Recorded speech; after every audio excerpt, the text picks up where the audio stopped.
Welcome everyone to the Victoria CIPS webinar. We'll start the session shortly. We'll just allow time for members to join the webinar. So we'll start in a minute or so. But thank you for joining.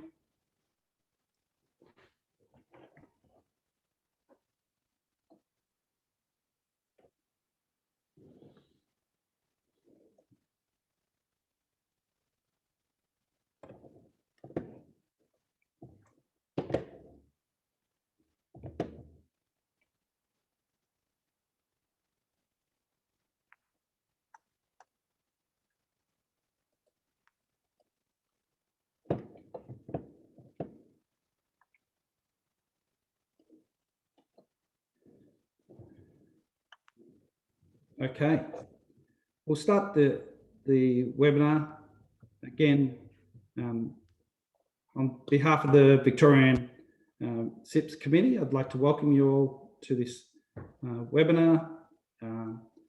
Today, the topic being where to next? How has COVID reshaped procurement, technology and strategy?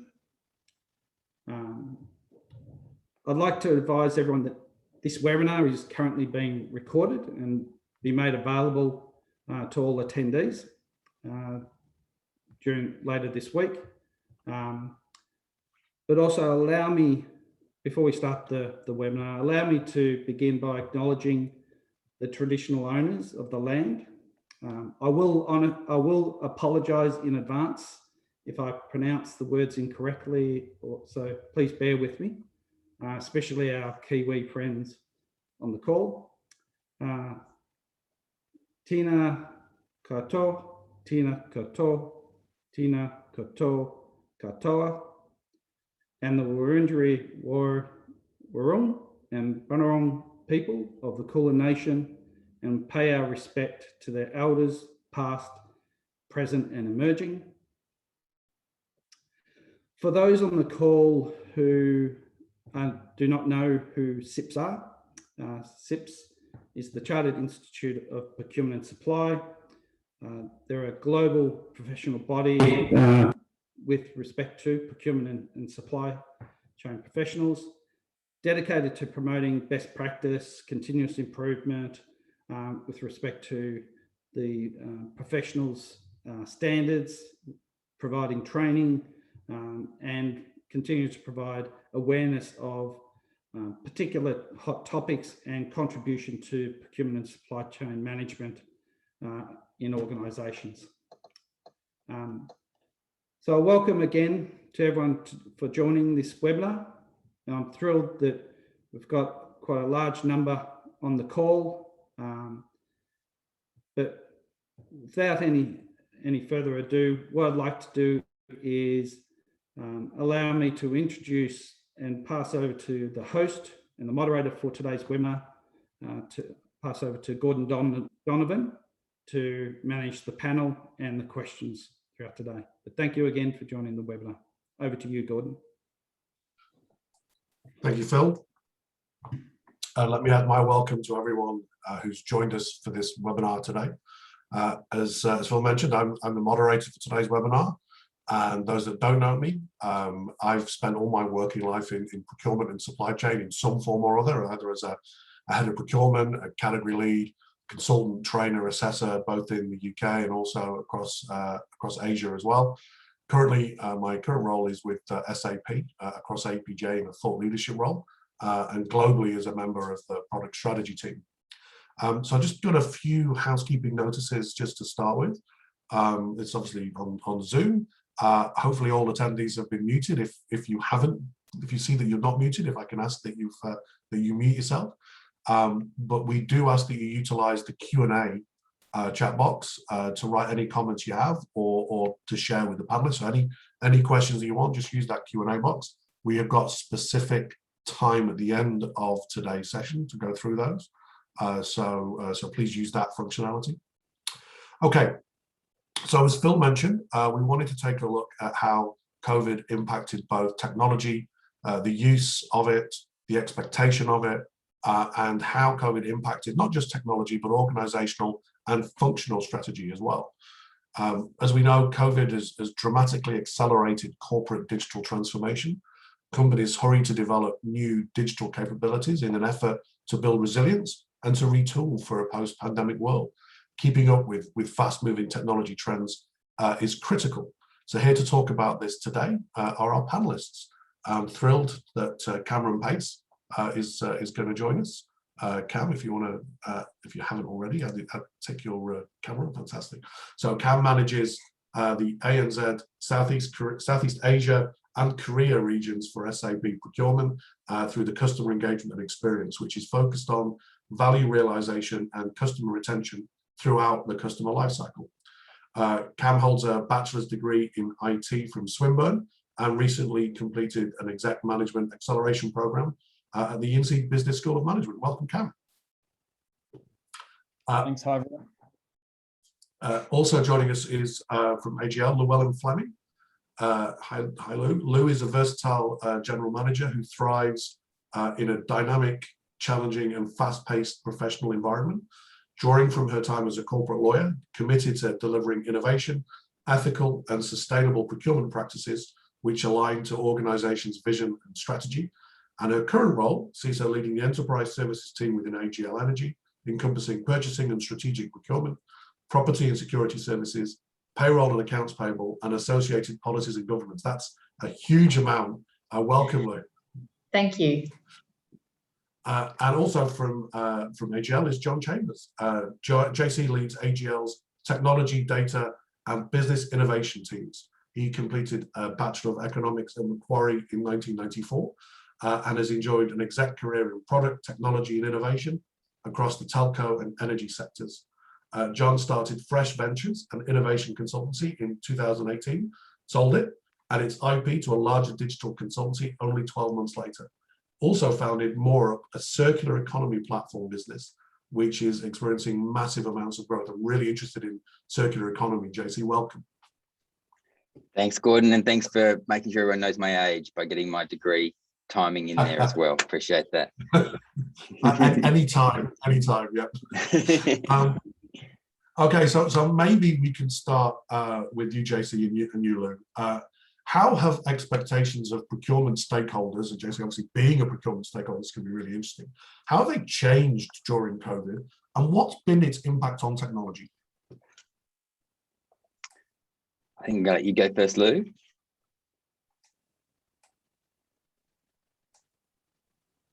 Oh. Sure. Look, I think that with COVID, we have had to adapt a little bit in how we've been able to do things. And what I found during COVID was we were able to do things that we wouldn't have been able to get across the line, very, very quickly if we were doing BAU work prior to COVID. So I think what happened is the stakeholders all looked in to procurement and to technology indeed to try and find them the solutions that they needed. And I think luckily for us here at AGL, JC, and you can tell me your views on this, we had some fairly good platforms and systems that we could utilise so that when we actually transitioned across into the full work from home environment about 12 months now in a very short space of time, we were fairly well set up and everyone did indeed look to us, but I think we're up to the task and we did the job actually in a way that I was very proud of at the time.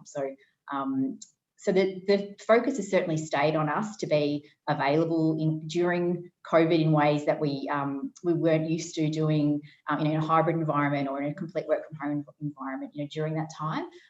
But what I'm looking forward to is how we can harness some of those learnings and some of those stakeholder interactions going forwards to make sure we can still deliver in that way, but without the pressure of COVID being on top of us to deliver. Yeah, I'd agree. I think, thanks, Lou.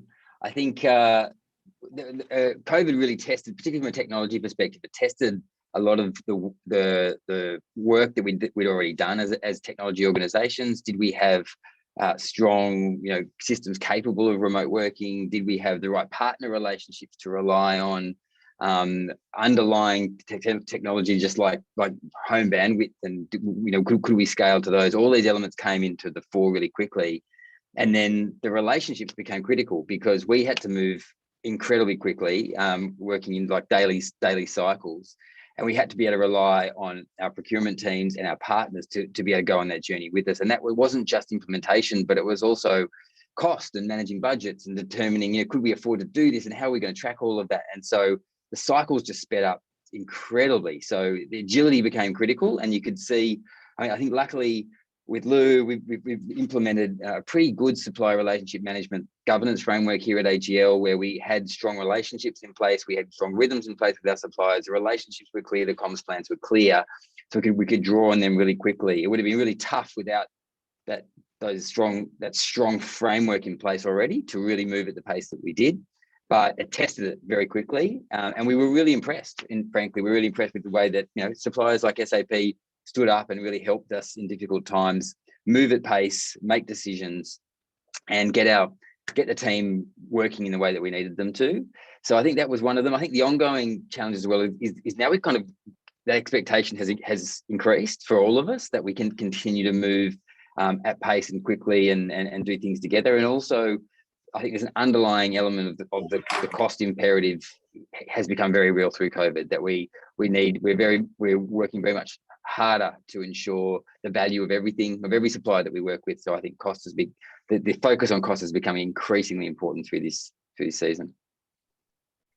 That's interesting, especially I really liked what you're both saying around the need on the relationship side of things with suppliers, because ultimately I think I've read somewhere Ford mentioned like all their innovation comes from their suppliers. Everything in their products comes from their suppliers. Therefore, the need to have those types of really good relationships with all the suppliers is really critical, especially now, because we're going to be relying on suppliers to kind of help us there. And then you were talking about the agility.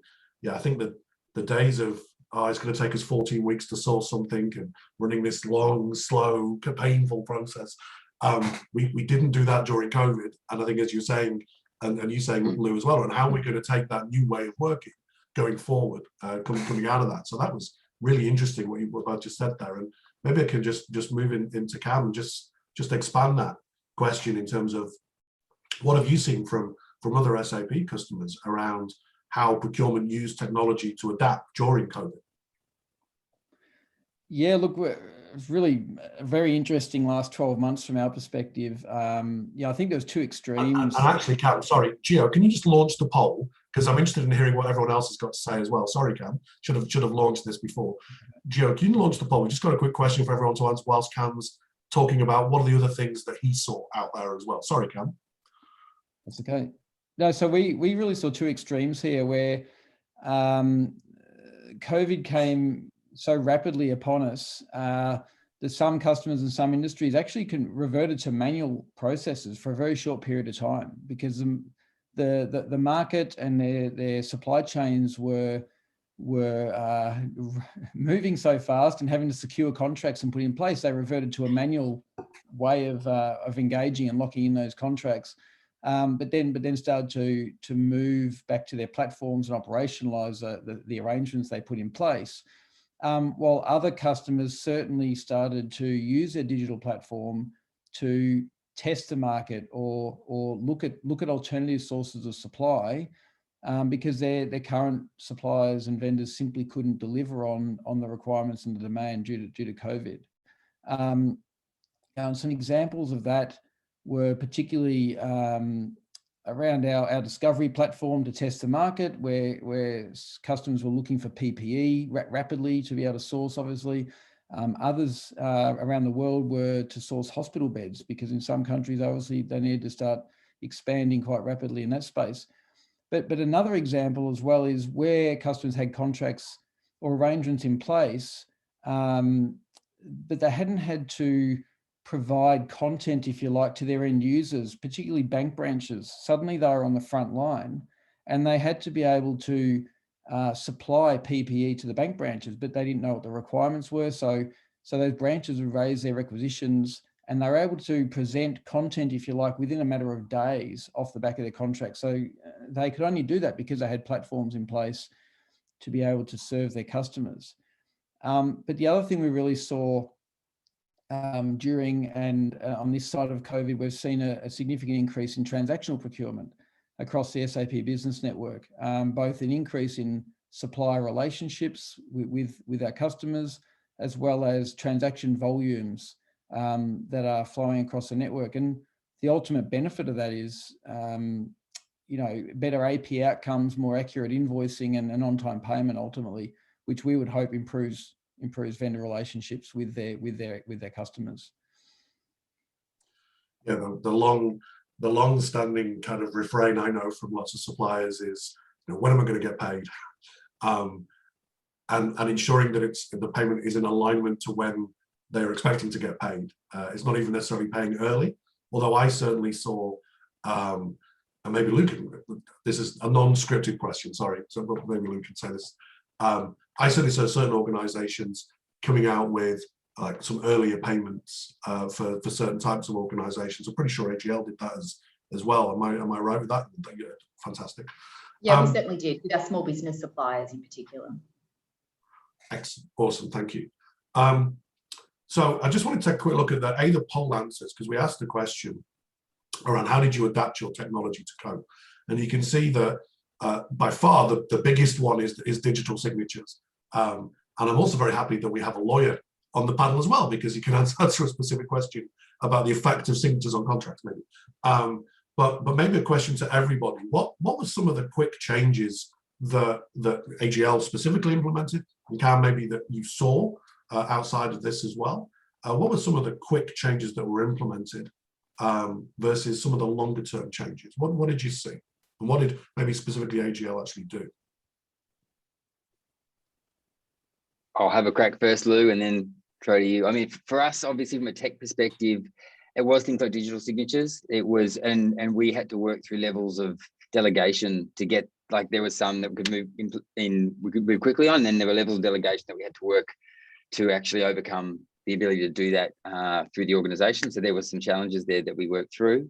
Obviously, from a technology perspective, it was just getting the tech in place and getting the bandwidth in place for our staff to just work effectively, and then work through ensuring we had the cybersecurity settings so that we could do that seamlessly. And luckily, we had just implemented some new VPN tools that allowed us to move very, very quickly in those regards, but had to firm that up and do load testing as well, to consider as we continue to move people home, would we be able to stand up for it, to start to move into almost real-time load testing before we sent new waves of technology out on your customers' home.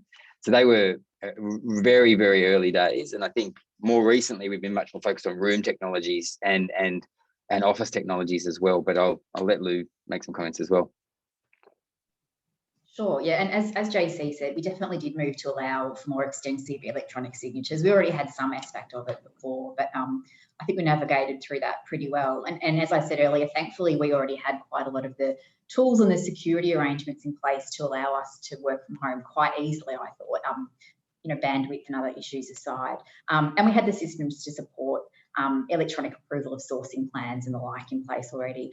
And now what we're doing is we're looking at the longer term, more how we can use technology to support us in a hybrid environment. So I've just been running a sprint with our FB&T service design team that looks at things like how we determine when our team members and colleagues might be in the office so that we can come in and be there when they're there too. So looking for a tool that might support us with that, to monitor if rooms are being booked and they're not utilised, so the room bookings can drop off, just pain points like that can make coming into the office not as fun an experience as it should be. And then making sure that when people are dialing in, the protocols around putting cameras on. Can we put cameras on our whiteboards to make them interactive? All those sorts of technological challenges. And what I'm finding, particularly working in the agile environment and with the service design team, is that we in procurement need to actually be really close to the business as they're doing that. So you're right, Gordon. We can't.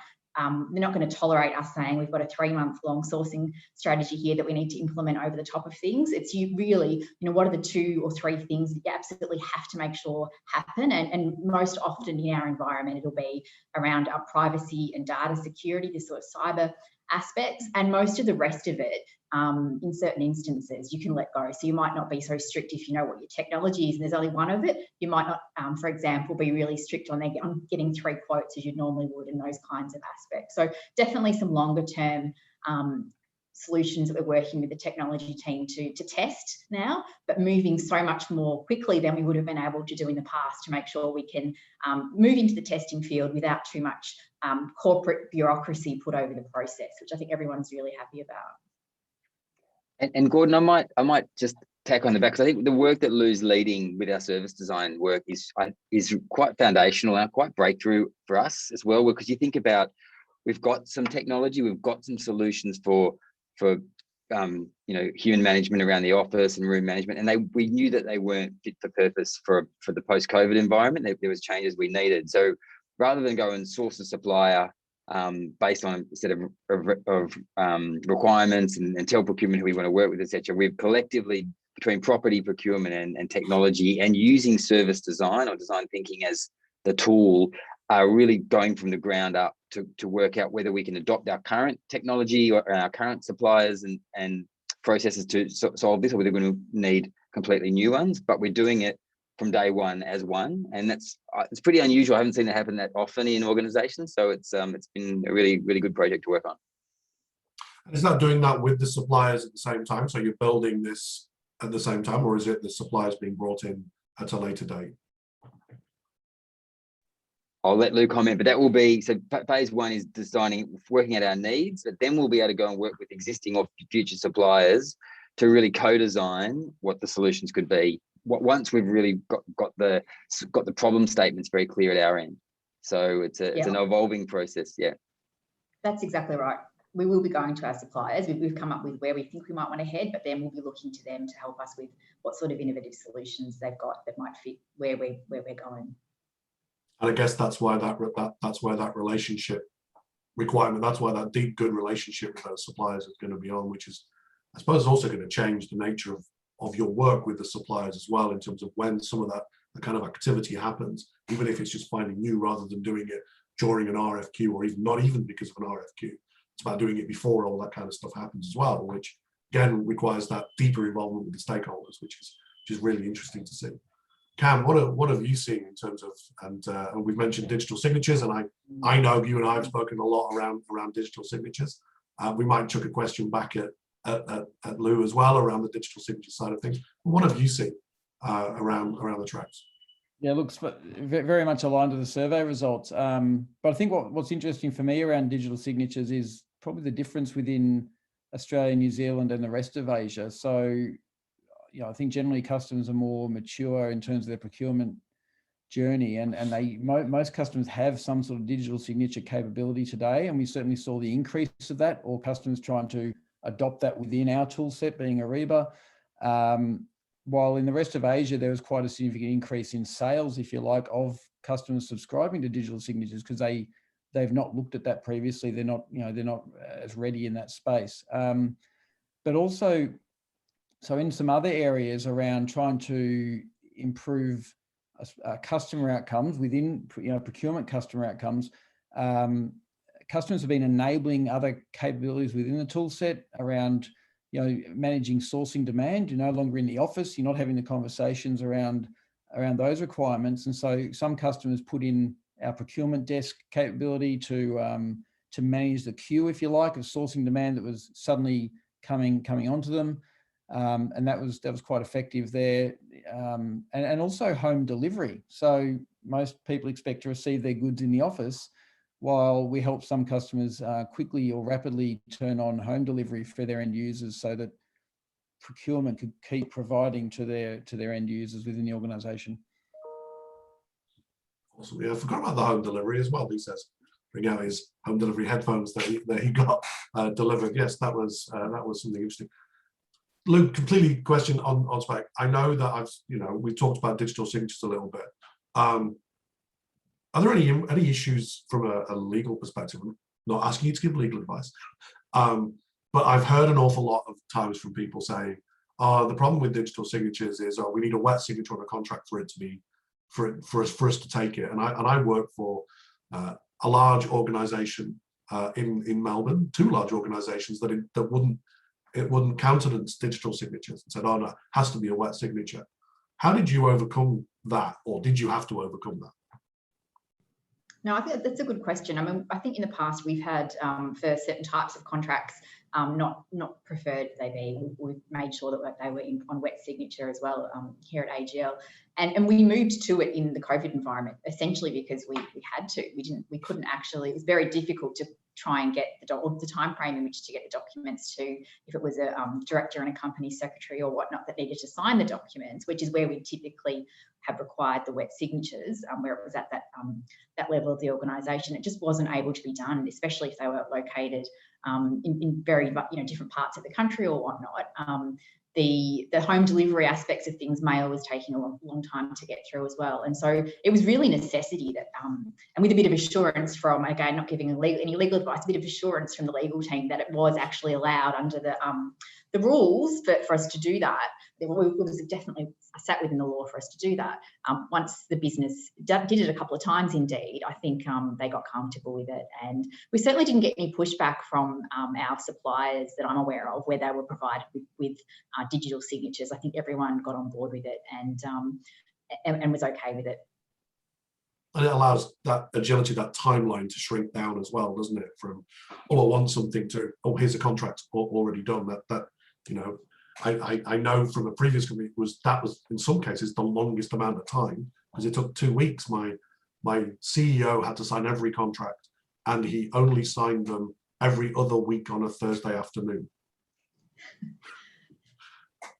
I think there's still the odd wet signature going around, but I breathe deeply when you go, oh, dang it. It's like, it's going to take a little bit more effort for the system to get it done when there's still some of those contracts floating around compared to the ease of an e-sig. It's just so much more fluid, and you can do it anywhere, any device. I just love it. Awesome.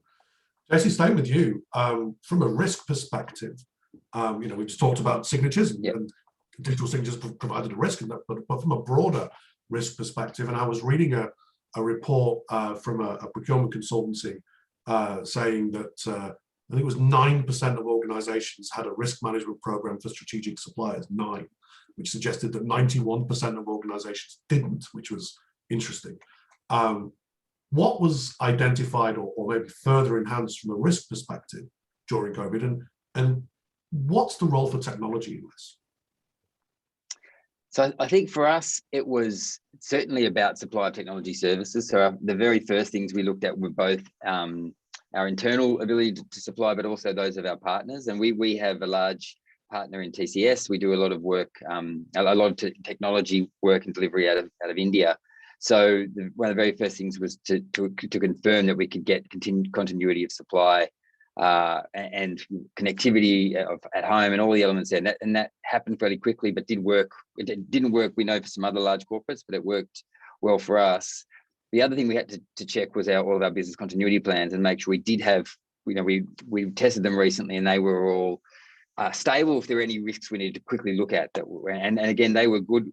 Funnily enough, well, not funnily enough, but as TCS went offshore or went work from home in India, they also were hit by a huge weather event. A big cyclone came through, which tested then all the BC, not just COVID, but then all the BCP plans in place for that. And again, luckily held up. But those things that you run as an insurance policy, you've never been more grateful that you've had all that in place. So supplier continuity, we went through rigorously, but they were the biggest risks, and they worked out well for us. I think the other 2 areas that we really focused on about risk were capacity of all of our contracts. So scanning through all of our supplier relationships, making sure we had enough volume for the needs, for whether it was people working from home or rapid shift to cloud of some of our work, that we had enough volume in the contracts that we weren't going to cap out and start to lose continuity of service. So testing all that through, and then physical stress testing of the technical environments, making sure that we had enough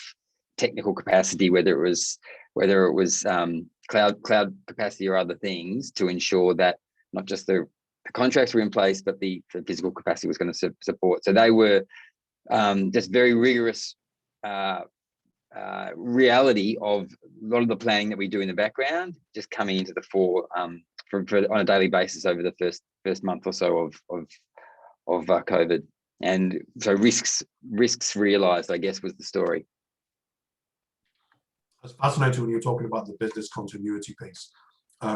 I dated you earlier, so let me date myself. In 1998, I was leading a procurement function in the UK, and the amount of scenario planning we did for an event that was coming up in 2 years' time, we all know what we're talking about during the millennium bug. And here's something to get everyone's mind going. Did nothing really happen because of all the work that was done in the lead up, or was nothing going to happen anyway? I'll leave that for everyone to think about. But the amount of scenario planning that we did, if a supplier went offline, if the electricity failed, we had backup generators on standby at each individual site.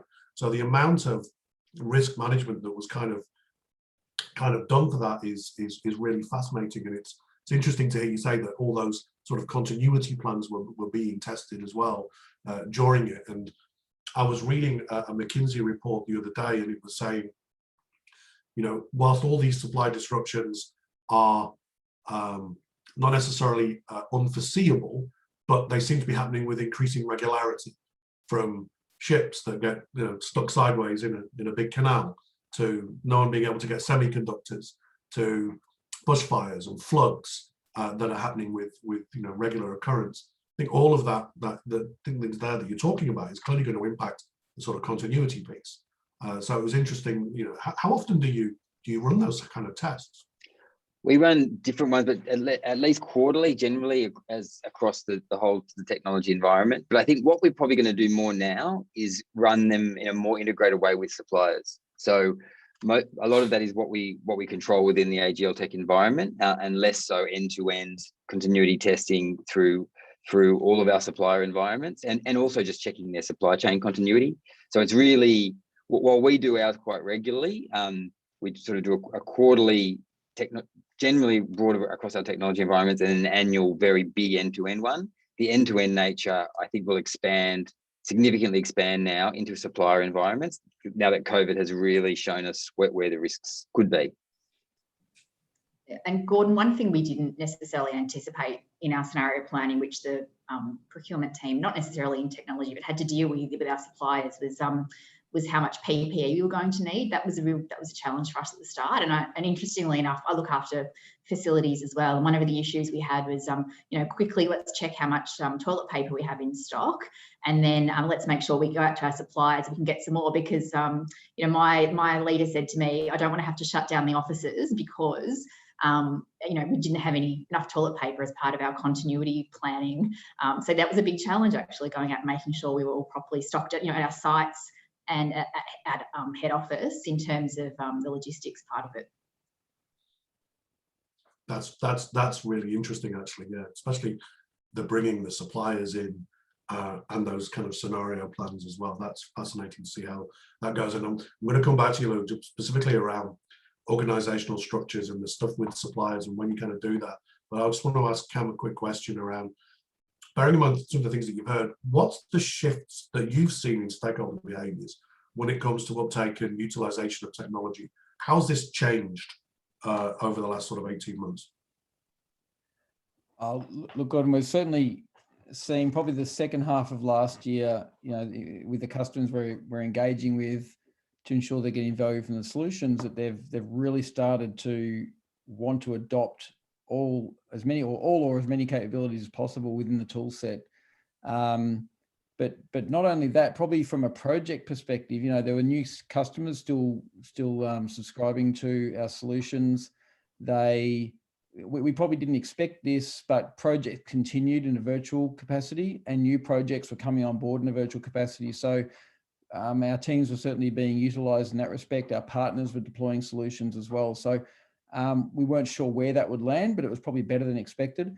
And then with existing customers that me and my team are focused on, I'd have to say we haven't been busier. The focus on getting the most out of the tools while they could focus on it. People working from home, they seem to want to try and improve their adoption and utilisation more than we've seen in the past. So the stakeholders have been very engaged It has not been a quiet period. It's been quite active.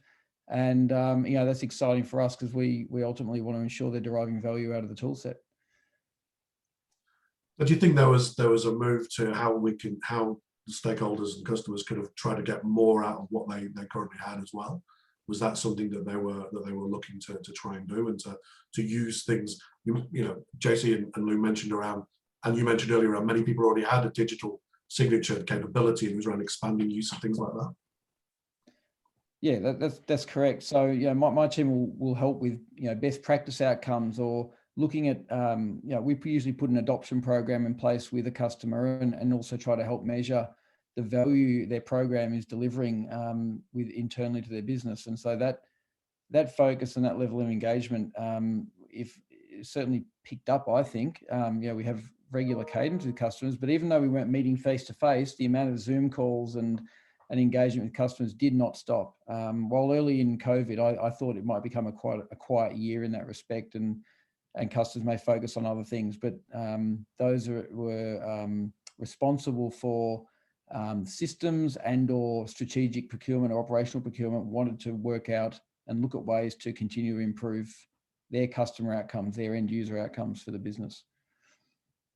Great, thanks for that, Cam. So turning around, I think this is the last question that we've kind of got from a sort of pre-scripted question, if you like. And if people, if the audience online has got any questions they want to ask, again, just to remind us, please use the Q&A piece. In a minute, I'll be handing to Alexia, who will be running through some of the questions that I know we've had coming through. But Lou, turn to you. How do you think organisational structures have been affected?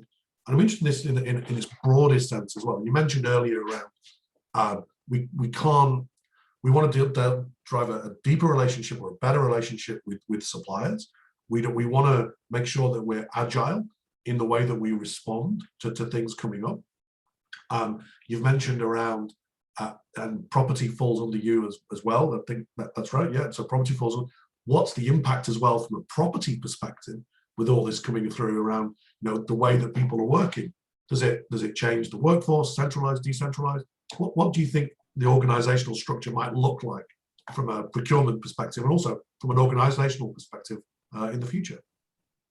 Sure, Gordon. Look, at AGL, we've had a centrally led procurement structure for some time now. I know when I took the team on a couple of years back now, I had 3 sub-teams that reported into me that all were in strategic procurement. And over time, that went down to 2 teams. And now, just last November, I consolidated them all into the 1 team.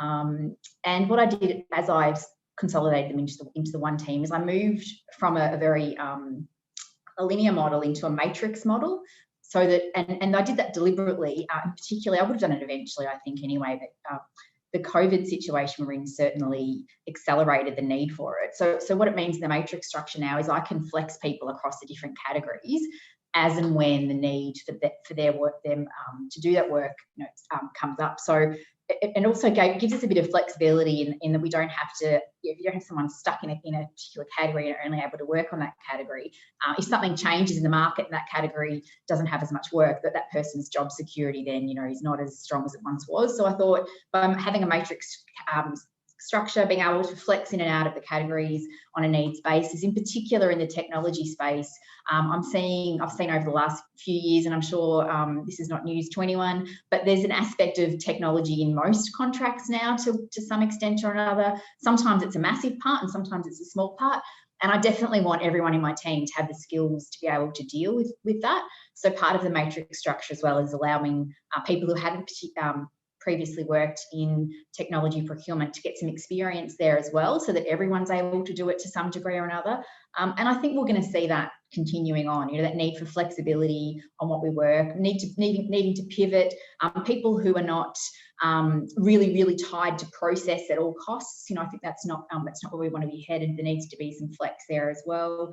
And across my broader team, so not just in procurement, but the broader enterprise services team, you know, it's the same idea, because the way we're operating our offices now and they're set up is looking like it's changing, and the way we pay our suppliers certainly changed during COVID. The one thing that hasn't changed at the moment is the way we pay our people, so that stayed fairly similar. So looking after payroll has been the environment where it's been fairly static.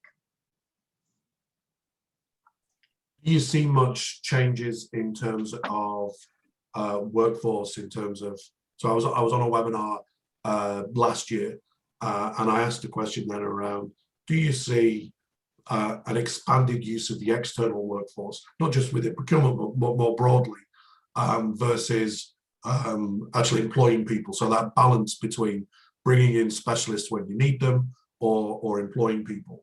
And interestingly, on that webinar, the two opposite things were said. One person saying, no, I see an increased use of extended workforce similar to the GFC coming out of the global financial crisis. The use of the external workforce absolutely boomed. Lots of reasons. I think organizations weren't willing to commit that amount of time to actually employ people.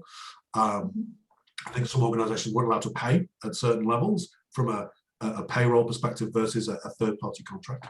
And then the other person on there said, no, we see the exact opposite. We expect to be increasing because more people are going to want job security. So people are going to want to be employed, and we're going to take advantage of it, but that's where we're going to be able to get locked in some really interesting people. I'm just interested in your opinion for that. Yeah, look, I think in the areas where we've already got good capability and we've got people who have retained knowledge, we definitely are keen to keep those sorts of people around, because they add a lot of value in terms of already knowing the people in the business, how the business operates, the suppliers. There's other types of work, I think, or some skills gaps that will probably be identified over the coming month, where I think potentially there is some room to bring in some contingent labour, and that we'll see the use of that. We already do use it sometimes. We'll use contingent labour to flex sometimes if we need to. But in my team, we've mostly got permanent employees.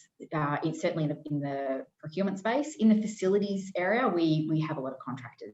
We bring a lot of contractors there. So I think it just depends what team. But from a procurement perspective at the moment, retained knowledge and knowledge of the business is very highly sought after from my perspective. Gotcha, understood. Awesome. Well, thanks everyone. Lexia, I'm going to hand to you, and you're going to take us through any of the questions that have come in from the audience. Great, thank you, Gordon. Appreciate that. So the first question that we've gotten through here is for JC. So how has working remotely changed the risk landscape from a technology perspective? Oh, it certainly has. Obviously from as we've talked about, the risk of just continuity of service supply and continuity of delivery was the main one, and I think that has now largely been overcome. And there was a lot of white knuckle ride on the way, but I think broadly, certainly for AGL and for most companies, that's now in place. I think the risk of the cyber risk is probably the major contributing one, ongoing one with that, with a very distributed work environment. The ability to I guess, put a hard ring around all of your staff and try and limit where they could connect and how they would connect. It just wasn't realistic, and still remains unrealistic. So I have to be more flexible and use more tools and more policy to ensure that we are really facing into the cyber landscape. It will continue to evolve, and the more we work remotely and the more tools and cloud tools we use, it will continue to evolve. So I think that's a challenge for all organisations to not have an evolving cyber risk methodology that allows us to grow with the business rather than constrain the business. Because I think that was before COVID, we were probably had more, I'd say we were more constraining. It's a risk, we got to do it this way. It was just impossible. We had to let the business move to get the work done, and we had to move with them. So it's probably the most evolving one, but I think the other risk we've talked about a little bit already, Vex. Thank you. So the next question is for Cam, and I'll probably also ask Lou to follow up as well. So it's quite a long question, so bear with me. Considering social license requirements such as modern slavery, times reporting bill, and customer hardship programs that have remained a priority even with COVID, and even sometimes been elevated due to COVID, how have organisations utilising technology remained compliant and ahead of social expectations? A great question. And there's many aspects to that. We're certainly seeing more and more customers wanting to meet various social, enterprise, diverse supplier spending goals, or they're setting targets for themselves. SAP is one of those. We've announced 5 and 5 by 25. So it's 5% of spend for social enterprises, 5% of spend on diverse suppliers. And many other organizations are setting the same sort of goals. But the other aspect is even payments. A number of very large customers shorten their payment terms rapidly to ensure their suppliers could continue to get paid quickly. So they're able to adapt to that very, very fast. And then finally, around some of the more other government regulation coming into play, they're certainly looking to SAP broadly to support that regulation change and ensure that their systems are compliant as well. So I hope that answers the question, but yes, we're seeing more interest in that area, but it's across a number of aspects. Some of it's government required, other is corporate social responsibility goals, and they want the technology to assist them in that. Yeah, thanks, Lexia. Look, I think if anything, over the past year or so, we've used technology more to help us be compliant with our social license obligations than we have in the past. So early on in the pandemic last year, the accounts payable team that reports into me, we made a commitment to pay our small suppliers faster, quicker than the contracted timeframe. And indeed, across procurement, we encouraged our suppliers to talk to us about their needs during COVID. We offered to extend contracts where we could, or source other goods or services if they needed help to get through that time. And we definitely used our systems to identify the small suppliers and to help identify what we'd call, vulnerable suppliers. So if anything, from a social license perspective, I think we've increased our focus on our suppliers over the past year. On top of that, we also, very much, as we always do, helped with our ESG reporting and our sustainability reporting, and our systems definitely support that too. Great, thank you. Another question for Lou. How has technology procurement had to adapt to support the shifting needs of the organisation? Okay, I think some of the stuff I spoke to earlier, Lexia, so we certainly had to adapt in changing our structure to a matrix structure, which I think is a positive step. I know matrix structures can be a bit contentious. They can work really well in some circumstances, and other people get a little bit uncomfortable when their reporting lines get a little bit blurred, for example, or they've got competing priorities that they're not quite sure how to manage. So, keeping a very close watch out on that. And as I said earlier, what we've also done is we've managed to do things in a COVID environment that we would never have got across the line in the same kind of speed and haste during BAU time. So again, looking at ways, working in a more agile environment, using the service design team, doing things like that, how we can make sure when we make decisions, we can do them rapidly and we can support the technology side of the business and other areas of the business indeed who want to move fast to get things happening. Particularly, I think it's exciting in the customer space as well, where we want to take stuff to customers quickly. I think we can use procurement and technology together to get much better outcomes at speed than what we've been able to do in the past. Thanks, Lou. A question for Cam. So just in relation to COVID, obviously it's had an impact on organisations that utilise SAP. So how has this landscape changed your product landscape? Has it brought new technologies forward for you, or has it changed the nature of what was going to be released? Look, there's some aspect of that. We have changed maybe what we're bringing to market as a priority because of COVID and how organisations are operating. Our roadmap is, planned quite well ahead, but we have had to make some adapt in a way, particularly around, some of those tools we referred to earlier, revert discovery, capability on the network as well. So I think even though it's scheduled in quite well ahead, we've had to make some quick adjustments where it made sense. But broadly across SAP, we're listening to the demands. and adjusting as well, you know, in field glass and some of our other capabilities there, where we're bringing features and functions to the market more quickly, where we think there'll be a greater impact because of the changing nature of what we're living in today. So not a significant change, but we've certainly had to make some changes or adapt to that in the last 12 months. Maybe I can add to that as well, because I've been doing some work in the product strategy area, and there's been and so the stuff I've been looking at or working with in the team is about procurement 5.0 in 3, 4, 5 years sort of time, and that perspective has obviously been impacted by COVID. So understanding supply chain resilience is a big piece.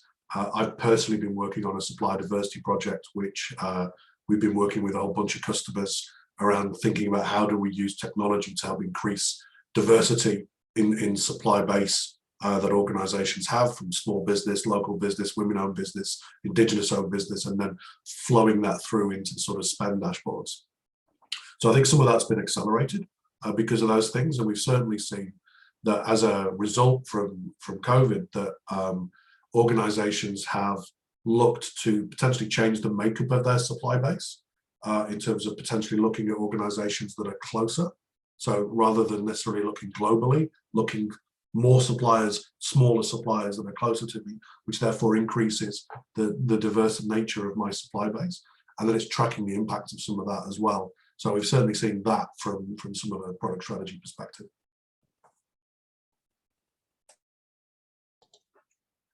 Thank you. One last question for JC. So given the changing environment, and obviously you're talking to a whole lot of procurement practitioners, what my favorite people, what is it that you want from your strategic procurement partners from a technology perspective?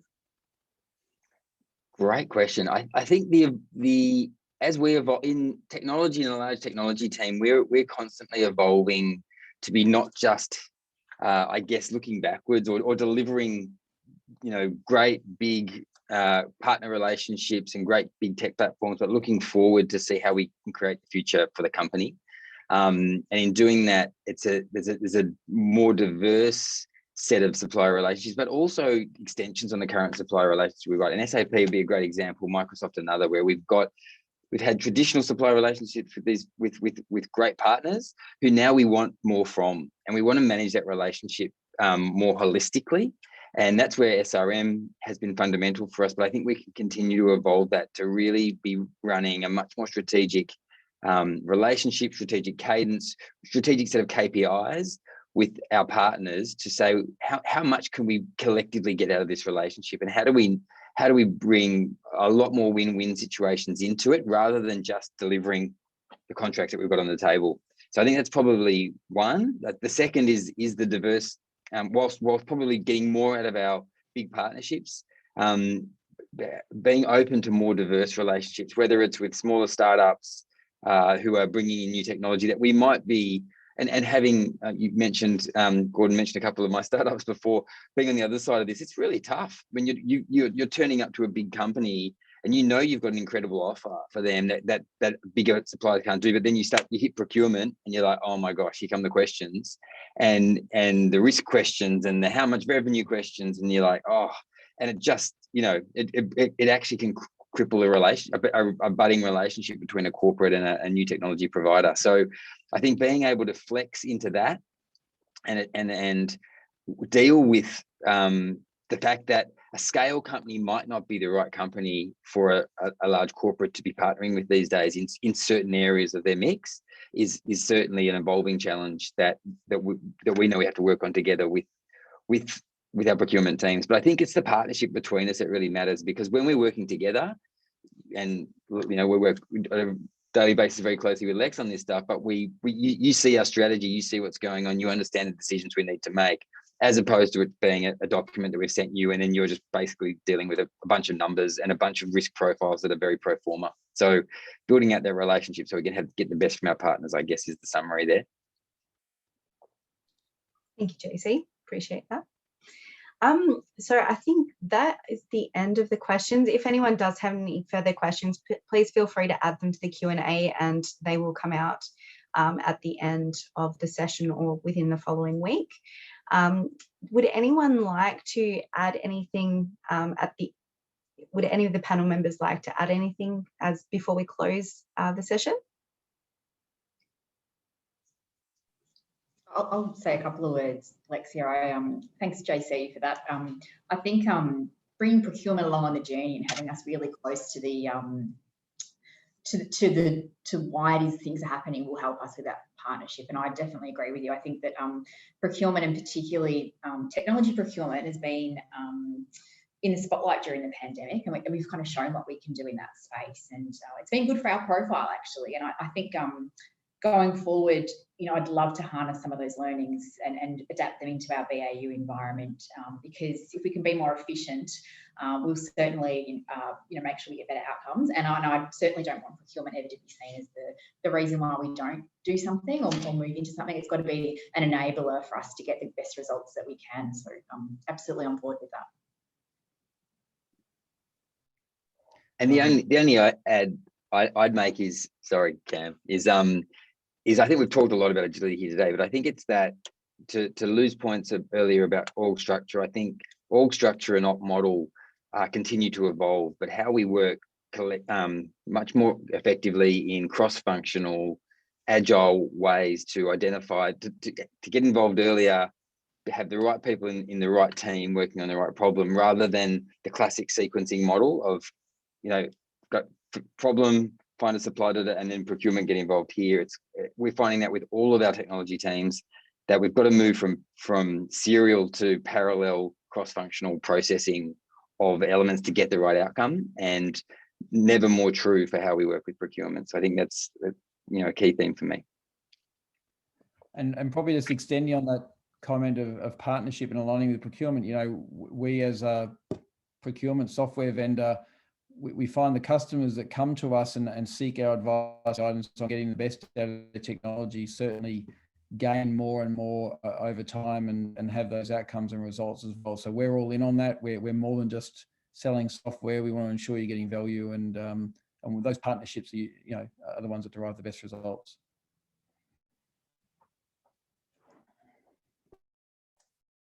Maybe I'll just add one thing, Lexi, before you take us out to the thanks to everybody.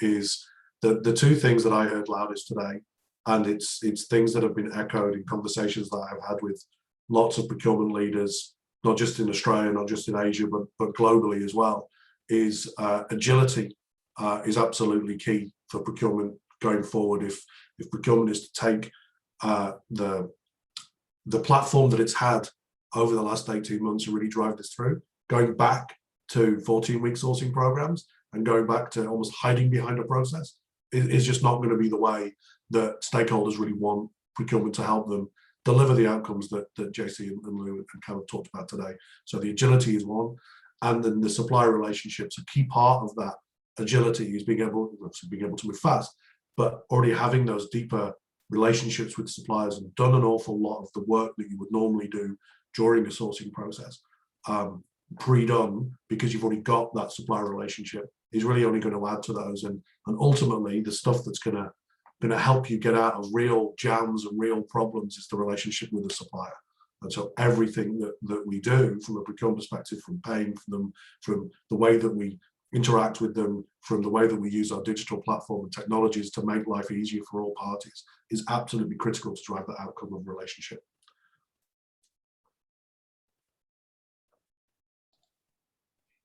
Thank you, Gordon.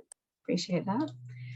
So I'd just like to say thank you so much to the whole panel. So thank you to JC, Lou and Cam for taking the time to share your insights with us. Thank you to Gordon as well, our wonderful host for today.